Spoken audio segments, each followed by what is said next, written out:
Dalam pertempuran ini, ia bertarung melawan Fenrir, sosok serigala raksasa yang sangat kuat.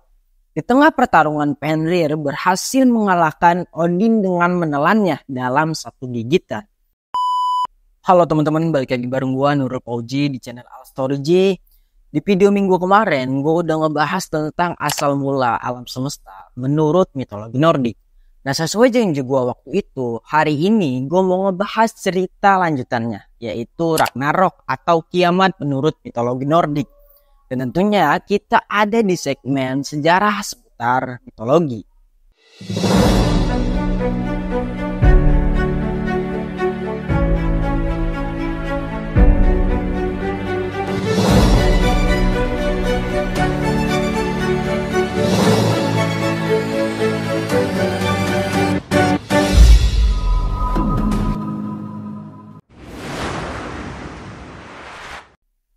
Ragnarok adalah konsep kiamat atau akhir zaman dalam mitologi Nordik, di mana serangkaian peristiwa besar akan terjadi dan membawa kehancuran dunia, termasuk kematian banyak dewa-dewa utama. Istilah Ragnarok secara harfiah berarti takdir para dewa atau kehancuran para dewa. Kisah awal tentang Ragnarok ini dimulai jauh sebelum kehancuran itu sendiri dan melibatkan berbagai peristiwa serta tokoh penting dalam mitologi Nordik. Nah, untuk memahami bagaimana Ragnarok terjadi, kita perlu melihat beberapa hal yang mendahului dan mempersiapkan jalan menuju peristiwa besar ini. Jadi, di pusat kosmos atau di alam semesta Nordik ini, ada sebuah pohon dunia raksasa yang bernama Yggdrasil.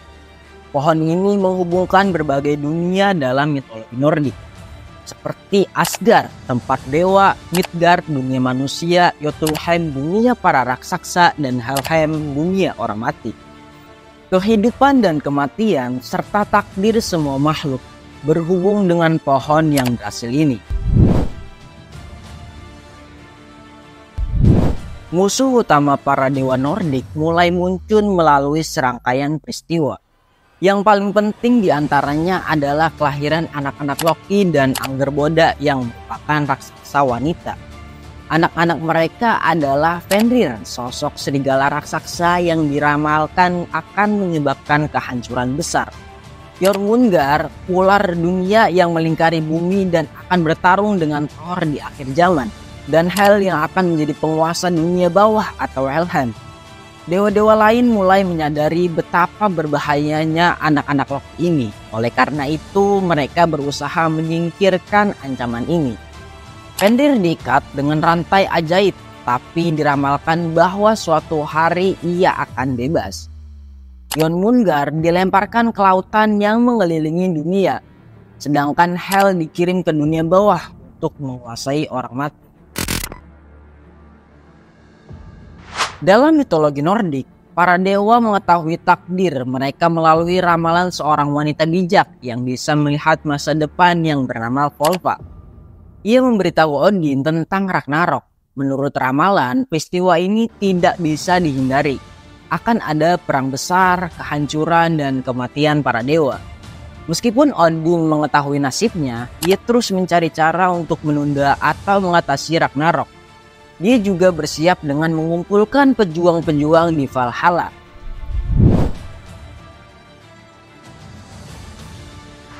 Seiring berjalannya waktu, tanda-tanda Ragnarok semakin jelas dan tanda-tanda itu ada beberapa tanda. Yang pertama adalah kematian Baldur. Baldur ini adalah dewa cahaya, kebenaran, dan keindahan. Ia juga merupakan salah satu dewa paling dicintai di Asgard.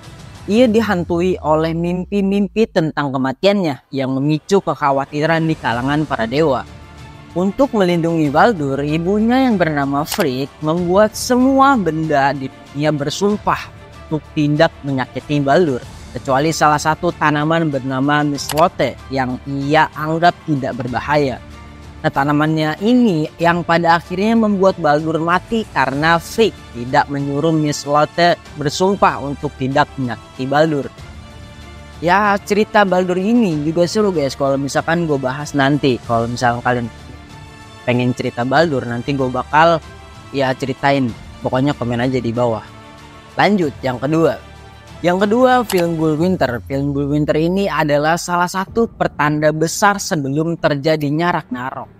Film Bullwinter ini adalah musim dingin yang berlangsung selama 3 tahun berturut-turut tanpa musim panas sekalipun.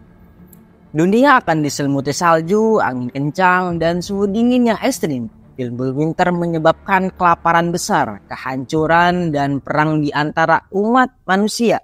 Semua ini adalah tanda-tanda bahwa Ragnarok sudah semakin dekat. Setelah film Winter, dunia manusia akan terjerumus ke dalam kekacauan total. Akan ada perang di mana-mana. Saudara akan membunuh saudara dan semua ikatan sosial akan runtuh. Dan dunia akan dipenuhi oleh kejahatan dan pengkhianatan. Fenrir yang merupakan serigala raksasa yang telah dibelenggu oleh para dewa akan melepaskan diri dari rantainya. Ia ini akan melintasi dunia dengan mulut yang terbuka lebar, memakan segala sesuatu di jalannya. Jormungandr ini yang merupakan ular dunia yang sangat besar dan melingkari Midgard akan bangkit dari laut dan menyemburkan racun ke seluruh dunia. Air laut akan meluap menyebabkan banjir besar dan racun Jormungandr akan meracuni udara dan tanah. Dua serigala yang bernama Skoll dan Hati yang pernah mengejar matahari dan bulan akhirnya menangkap dan memakan mereka, sehingga dunia pun tenggelam dalam kegelapan abadi. Loki yang telah dirantai karena pengkhianatannya terhadap para dewa akan melarikan diri dan bergabung dengan pasukan kegelapan. Loki ini akan memimpin pasukan raksasa dan makhluk jahat dalam pertempuran melawan para dewa. Surtur ini adalah raksasa api dari Muspelheim. Ia akan memimpin pasukannya untuk menyerang Asgard. Ia juga membawa pedang berapi yang mampu menghancurkan segala sesuatu yang dilewatinya. Nah, Surtur itu guys merupakan karakter penting di Ragnarok ini.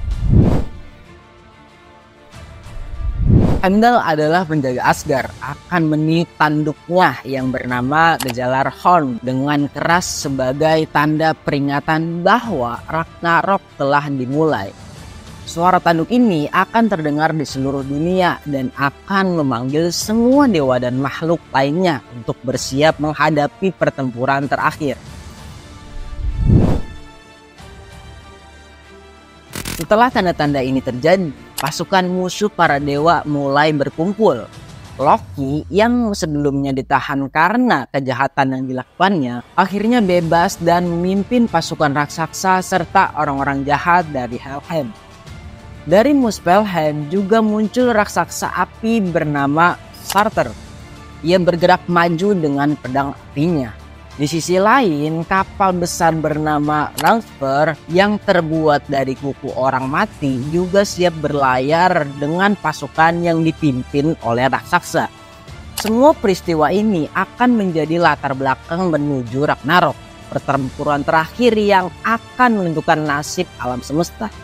Para dewa tahu bahwa takdir ini tak terhindarkan, tetapi mereka tetap bersiap berjuang hingga akhir zaman untuk melindungi dunia yang mereka ciptakan sendiri. Dengan semua tanda yang muncul dan pasukan musuh yang terkumpul, Ragnarok pun dimulai.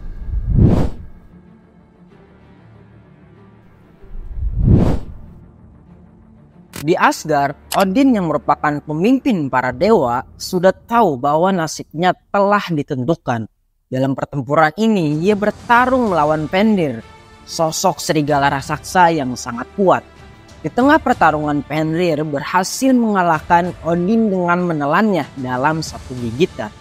Tapi kemudian putra Odin yang bernama Vidar langsung membalaskan dendam ayahnya dengan membunuh Fenrir. Vidar melakukannya dengan menjejakkan kaki raksasa ke rahang Fenrir dan musuhnya sampai mati. Thor yang merupakan dewa petir menghadapi musuh bebuyutannya yaitu Jormungandr yang merupakan ular dunia yang melingkari Midgard. Mereka ini akan bertarung dengan sangat sengit dan sampai mematikan. Thor ini berhasil membunuh Jormungandr dengan palu Mjolnir. Tetapi Thor hanya dapat berjalan 9 langkah sebelum akhirnya tumbang karena racun mematikan yang dikeluarkan oleh Jormungandr. Loki yang telah menjadi musuh para dewa ini bertarung dengan Heimdall yang merupakan penjaga Bifrost, jembatan pelangi yang menghubungkan dunia manusia dengan Asgard. Keduanya sama-sama kuat dan akhirnya saling membunuh. Surtur yang merupakan raksasa api dari Muspelheim memainkan peran penting dalam Ragnarok. Ia ini membawa pedang berapi yang begitu kuat yang kemudian digunakan untuk membakar dunia. Api dari pedang Surtur menghanguskan yang berhasil, pohon kehidupan, Asgard dan semua alam semesta lainnya. Bahkan bumi pun tenggelam ke dalam laut. Setelah pertempuran besar, seluruh dunia termasuk Asgard akan hancur. Gunung-gunung runtuh, laut meluap, dan api membakar segala sesuatu hingga tersisa hanya abu-abu dan puing-puing. Meskipun dunia lama telah hancur, mitologi Nordik tidak mengakhiri cerita di sini. Dari reruntuhan dunia lama, dunia baru yang lebih indah akan muncul. Tanah baru akan muncul dari lautan dan dunia akan dipenuhi dengan kesuburan dan kedamaian. Beberapa dewa akan selamat dari Ragnarok dan akan memimpin dunia baru. Vidar dan Vali, putra-putra Odin, serta Magni dan Modi, putra-putra Thor akan menjadi dewa-dewa yang baru. Mereka ini akan mewarisi kekuatan para dewa yang telah gugur dan memulai baru. Di dunia baru ini, dua manusia yang selamat yang bernama Liv atau kehidupan dan Liv Resir atau penerus kehidupan akan memulai kembali umat manusia. Mereka ini bersembunyi di Hotmimir's Wood selama Ragnarok berlangsung, terlindung dari kehancuran dunia. Dalam mitologi Nordik, takdir adalah kekuatan yang tidak bisa dihindari, bahkan oleh para dewa. Ragnarok sendiri menunjukkan bahwa meskipun para dewa tahu tentang nasib mereka, mereka ini tetap berjuang hingga akhir. Dengan cerita ini, mitologi Nordik menyajikan pandangan yang mendalam tentang kehidupan, keberanian, kehancuran, dan kebangkitan.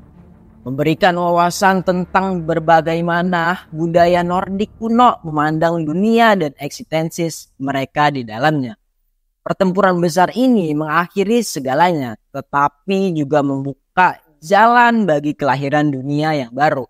Dunia yang lebih segar dan lebih hijau akan muncul dari puing-puing, meskipun banyak yang hilang dalam prosesnya. Ini adalah siklus tak terhindarkan dari kehidupan dan kematian, dari kehancuran dan penciptaan yang sangat dihormati dalam mitologi Nordik. Mungkin sampai sini aja guys video tentang mitologi Nordik Ragnarok.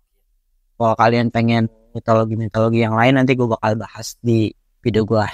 Pokoknya komen aja kalau kalian suka dengan video-video yang gue bahas atau konten-konten yang gue bahas. Mungkin segitu saja video dari gue. See you the next video. Bye bye.